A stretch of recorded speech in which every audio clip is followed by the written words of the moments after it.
Po kami ngayon ng kalamansi. Ayan po. Ayan po kung makikita niyo yung haba. 20K. Mga nakahubad po itong dalawa na ito kasi mainit. Ilan to pa?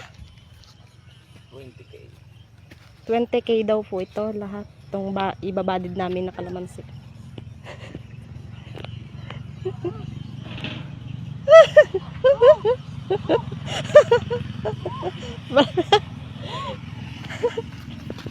Pakita ko pa sa inyo kung paano magbadid.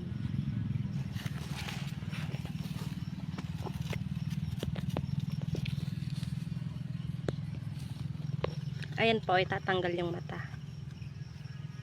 Then, nilagay po doon. Tapos tatalian po. Ganito po yung kalabasan niya.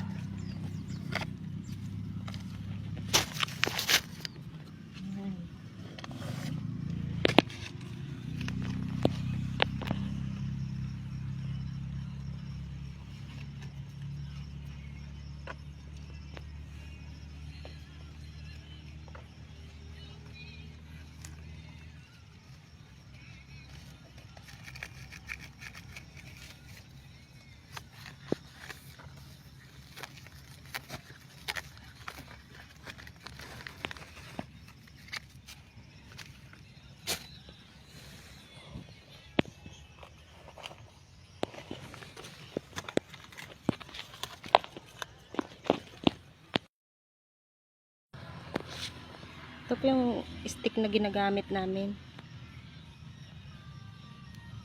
Yan po ang haba.